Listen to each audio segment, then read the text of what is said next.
Você já se perguntou por que acreditamos em certas coisas sobre a Bíblia que na verdade nunca estiveram nela? É incrível como algumas tradições se tornaram tão fortes que as aceitamos sem questionar. Hoje vou te revelar 6 tradições que você provavelmente sempre acreditou serem bíblicas, mas que vão te surpreender. Prepare seu coração, abra sua mente e pegue sua Bíblia. Vamos juntos descobrir o que realmente está escrito na Palavra de Deus e o que é apenas tradição popular. 1. A maçã do pecado original. Quando pensamos no Jardim do Éden, uma das primeiras imagens que vem à nossa mente é Eva mordendo uma maçã vermelha e suculenta, não é mesmo? Essa cena foi retratada em incontáveis pinturas, filmes e livros ao longo dos séculos. Mas você sabia que em nenhum momento a Bíblia menciona que o fruto proibido era uma maçã? Em Gênesis capítulo 3, versículo 6, encontramos apenas a menção ao fruto da árvore. O texto diz: vendo a mulher que a árvore era boa para se comer, agradável aos olhos e árvore desejável para dar entendimento, tomou do seu fruto e comeu. Gênesis 3, 6. A origem dessa interpretação remonta à tradução latina da Bíblia, a Vulgata, onde a palavra malum pode significar tanto mal quanto maçã. Essa ambiguidade linguística, combinada com o simbolismo da maçã na cultura romana, acabou influenciando artistas e intérpretes medievais.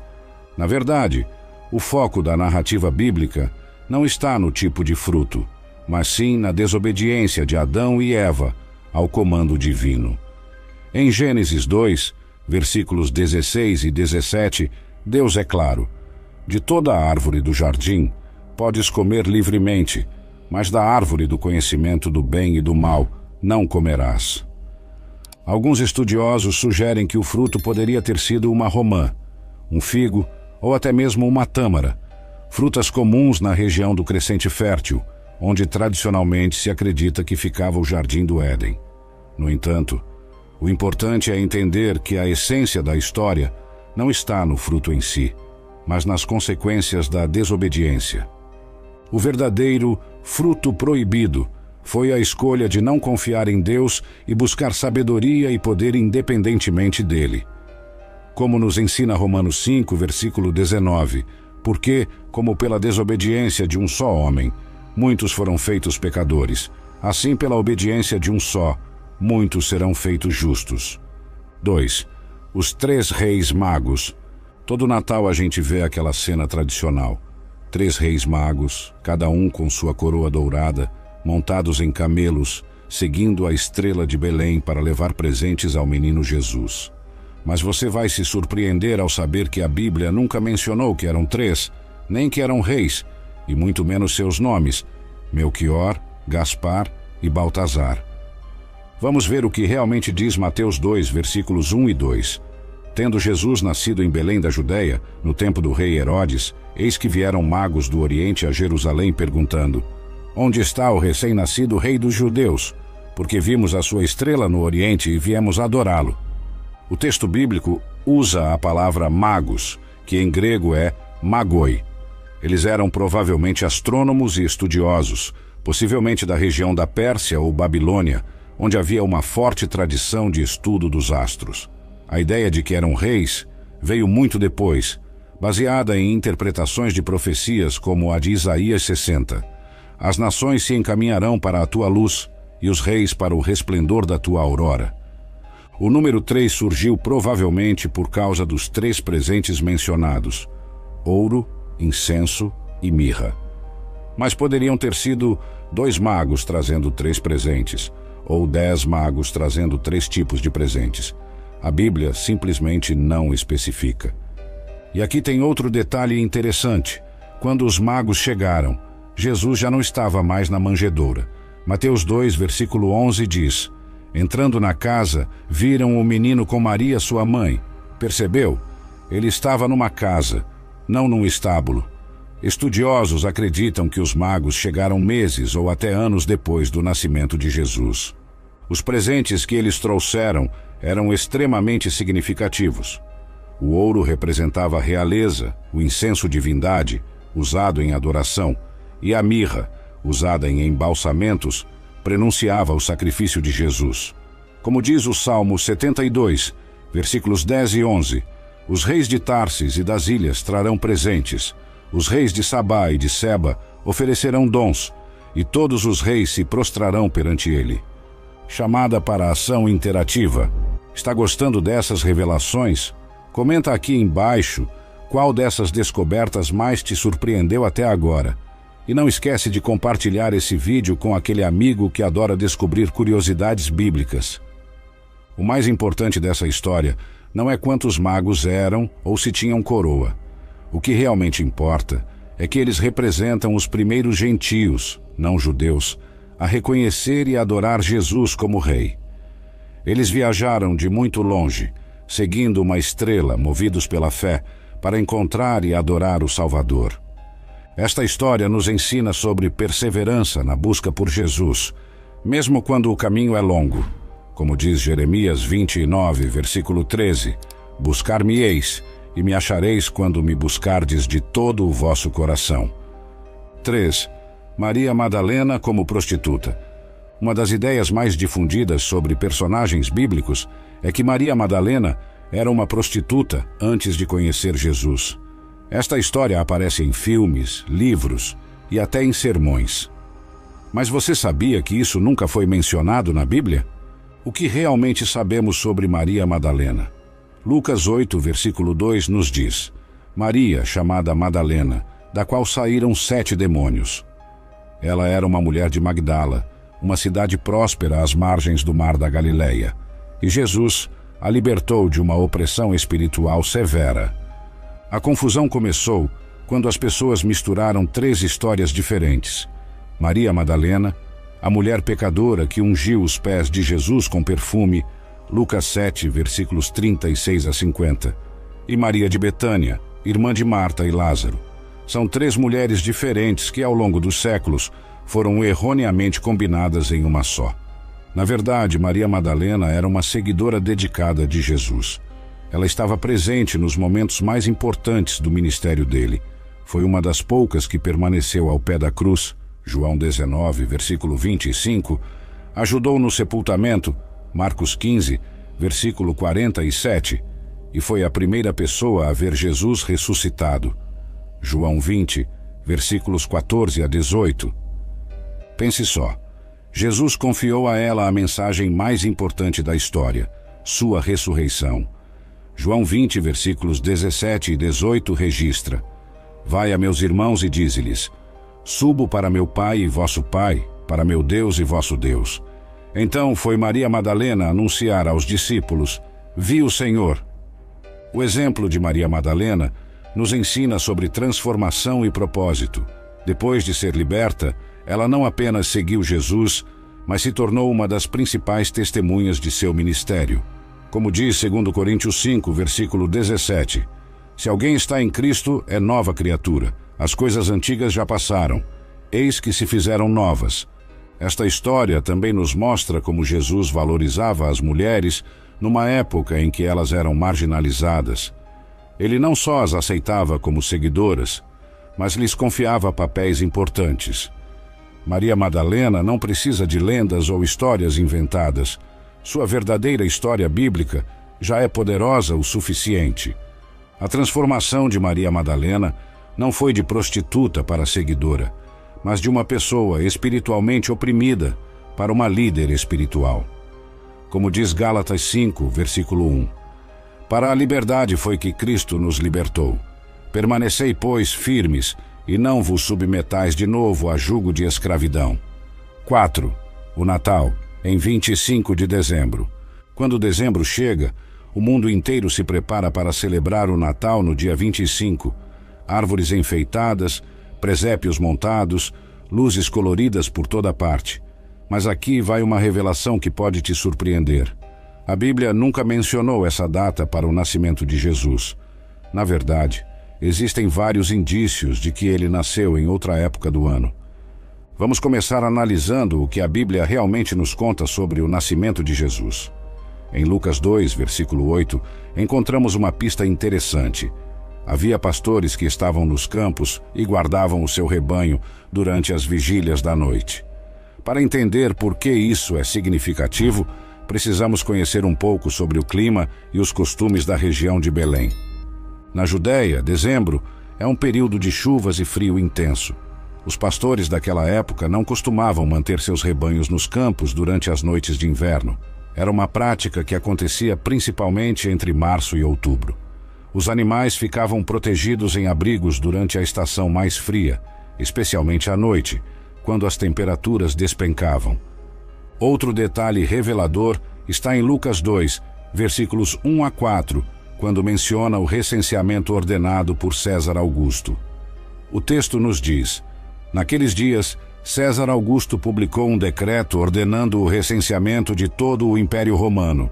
Este foi o primeiro recenseamento feito quando Quirino era governador da Síria. E todos iam para a sua cidade natal, a fim de alistar-se. Os romanos eram administradores extremamente eficientes. Eles não iriam exigir que a população viajasse durante o inverno, quando as estradas ficavam enlameadas e perigosas devido às chuvas. Além disso, as mulheres grávidas, como Maria, teriam ainda mais dificuldade para viajar nessas condições. Mas então, por que celebramos o Natal em 25 de dezembro? A história por trás dessa escolha é fascinante e nos leva de volta ao século IV depois de Cristo. Naquela época, o Império Romano celebrava uma importante festa pagã, chamada Dies Natalis Solis Invicti, o nascimento do Sol Invencível, justamente no dia 25 de dezembro. Esta festa do Sol Invencível era especialmente importante no Império Romano porque marcava o solstício de inverno, quando os dias começavam a ficar mais longos novamente. Os romanos acreditavam que o Sol estava renascendo, vencendo a escuridão do inverno. Era uma celebração cheia de símbolos, festas e trocas de presentes. Quando o cristianismo se tornou a religião oficial do Império Romano, a Igreja enfrentou um desafio interessante: como lidar com todas essas festas pagãs profundamente enraizadas na cultura popular? A estratégia adotada foi cristianizar essas celebrações, dando a elas novos significados cristãos. O Papa Júlio I, no ano 350 d.C., oficializou o 25 de dezembro como data do nascimento de Jesus. Era uma escolha estratégica. Em vez de tentar eliminar uma festa popular, a Igreja transformou seu significado. O simbolismo era perfeito. Jesus, a verdadeira luz do mundo, nascendo quando a luz natural começava a vencer as trevas do inverno. Mas existem outras teorias interessantes sobre a escolha da data. Uma delas está relacionada com uma antiga crença judaica de que os profetas morriam na mesma data em que foram concebidos. Como havia uma tradição que situava a morte de Jesus em 25 de março, alguns calcularam que sua concepção teria ocorrido nessa mesma data.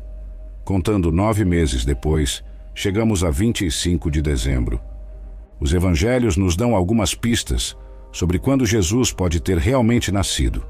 Em Lucas 1, aprendemos que João Batista nasceu 6 meses antes de Jesus.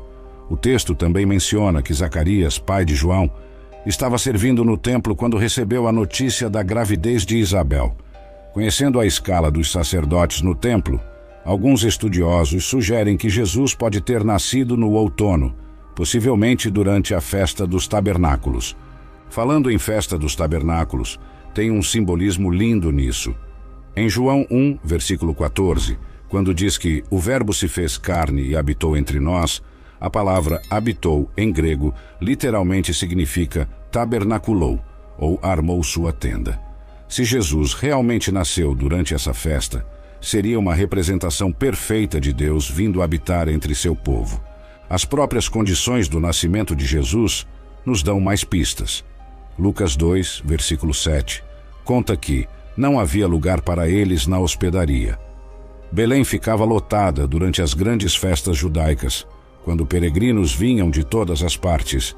Isso faz mais sentido durante uma festa importante do que em um período comum do ano. E aí, está surpreso com tantas descobertas? Deixa nos comentários qual dessas informações mais te impressionou.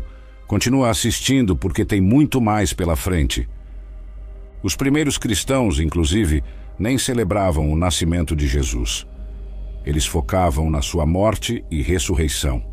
A celebração do Natal, como conhecemos hoje, foi se desenvolvendo ao longo dos séculos, incorporando diferentes tradições culturais. É interessante notar como diferentes culturas cristãs celebram o Natal em datas diferentes. A Igreja Ortodoxa, por exemplo, celebra no dia 6 de janeiro, data conhecida no Ocidente como Dia de Reis.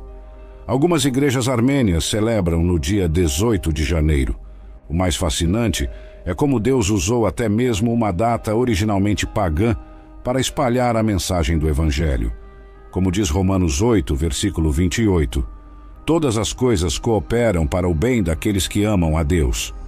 A data escolhida pela igreja primitiva serviu para ajudar pessoas a entenderem melhor quem é Jesus, a verdadeira luz do mundo. 5. A aparência física de Jesus. Você já reparou como Jesus é quase sempre retratado da mesma forma na arte? Cabelos longos e castanhos, olhos claros, barba bem aparada, pele clara. Mas aqui está algo que vai te surpreender. A Bíblia não faz nenhuma descrição física detalhada de Jesus. Na verdade, a única referência profética sobre sua aparência está em Isaías 53, versículo 2. Não havia nele beleza nem majestade que nos atraísse o olhar, nada em sua aparência para que o desejássemos. Isso é bem diferente das imagens que estamos acostumados a ver, não é? Jesus era um judeu do primeiro século, nascido no Oriente Médio.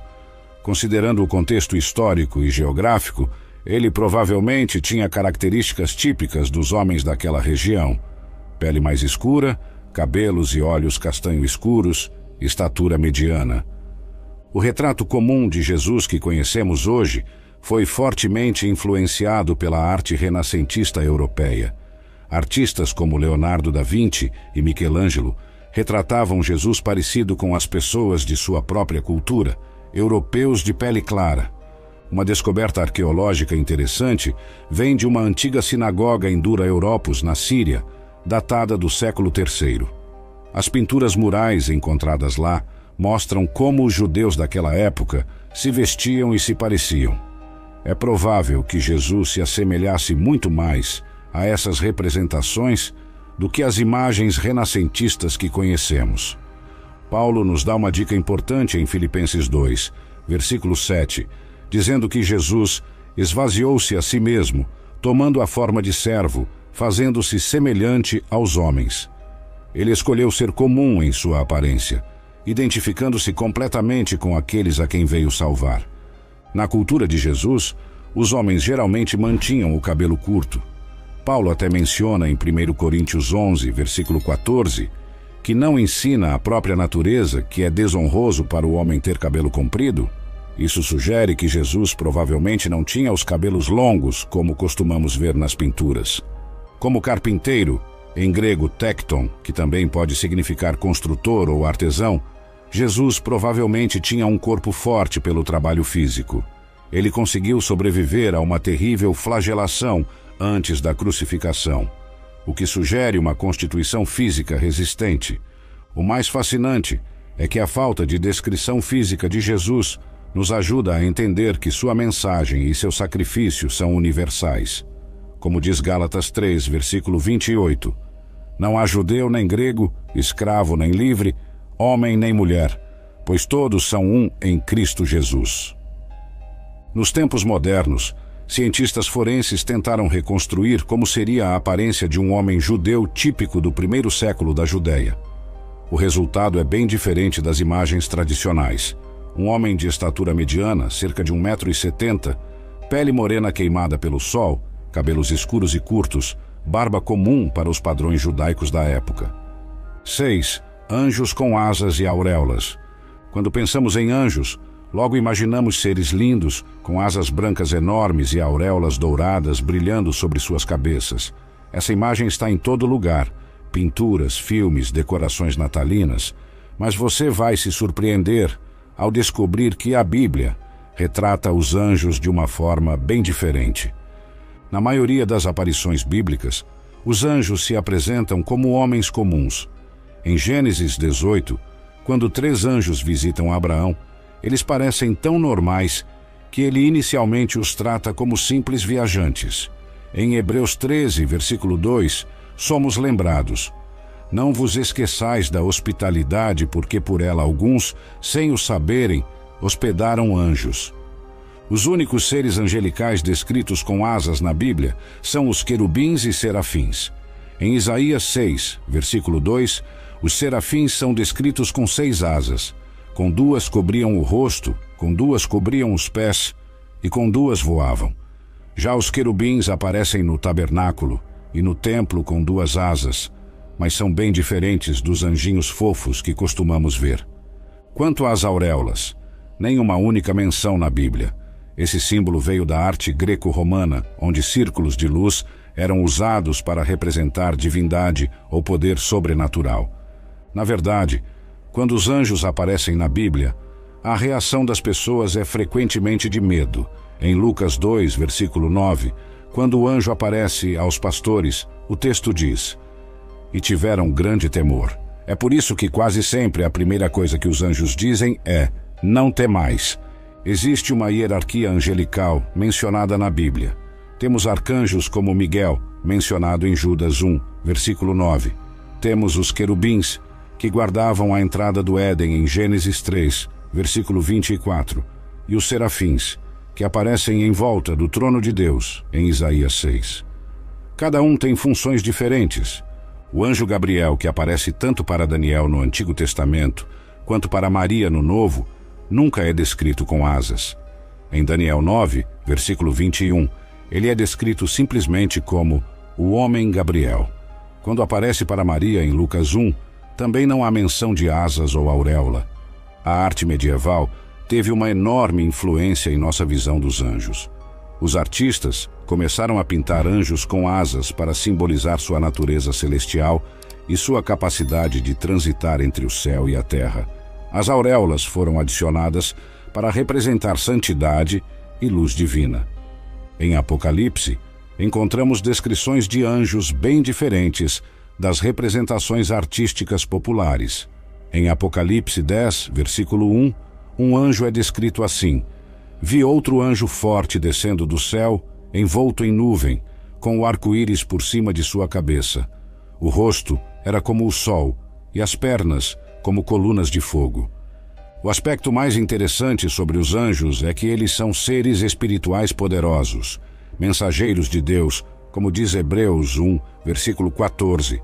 Não são todos eles espíritos ministradores, enviados para servir a favor dos que hão de herdar a salvação? Em vários relatos bíblicos, os anjos aparecem em momentos cruciais. O anjo que impediu Abraão de sacrificar Isaque em Gênesis 22, o anjo que lutou com Jacó em Gênesis 32, o anjo que libertou Pedro da prisão em Atos 12. Em nenhum desses casos há menção de asas ou auréolas. O foco está sempre na mensagem ou missão que eles vieram cumprir. Um detalhe fascinante é que os anjos são tão impressionantes que as pessoas às vezes tentavam adorá-los. Em Apocalipse 22, versículos 8 e 9, João tenta se prostrar diante de um anjo, mas o anjo o impede dizendo: olha, não faças isto. Eu sou conservo teu e de teus irmãos, os profetas. Adora a Deus. Os anjos na Bíblia também aparecem em exércitos celestiais. Em 2 Reis 6, versículo 17, quando Eliseu ora para que seu servo veja a realidade espiritual, ele enxerga o monte cheio de cavalos e carros de fogo. Isso é bem diferente dos anjinhos tocando harpa que vemos em pinturas, não é? Uma revelação surpreendente é que os anjos não são oniscientes. Eles não sabem tudo. Em Mateus 24, versículo 36, Jesus diz que nem mesmo os anjos sabem o dia e a hora de sua volta. Eles são criaturas de Deus, poderosas sim, mas com limitações. A Bíblia também nos ensina que existe um número incontável de anjos. Em Hebreus 12, versículo 22, fala-se de milhares de anjos. Em Apocalipse 5, versículo 11, João vê milhões e milhares deles. É um exército celestial imenso. O mais importante de tudo isso é entender que os anjos, independentemente de como os imaginamos, São servos de Deus enviados para nos ajudar em nossa jornada de salvação. Como diz o Salmo 91, versículo 11, porque aos seus anjos dará ordem a teu respeito, para te guardarem em todos os teus caminhos. Chegamos ao fim das nossas 6 revelações surpreendentes sobre coisas que muita gente pensa que estão na Bíblia, mas na verdade nunca estiveram lá. Se esse conteúdo abriu seus olhos como abriu os meus, não guarda só para você. Compartilha esse vídeo com pelo menos 3 amigos que precisam conhecer essas verdades. Deixa seu like, se inscreve no canal e ativa o sininho para não perder nossos próximos vídeos reveladores. E lembra, o mais importante não é seguir tradições, mas conhecer a verdade da palavra de Deus. Como Jesus disse em João 8, versículo 32, e conhecereis a verdade, e a verdade vos libertará. Até o próximo vídeo. Que Deus abençoe vocês.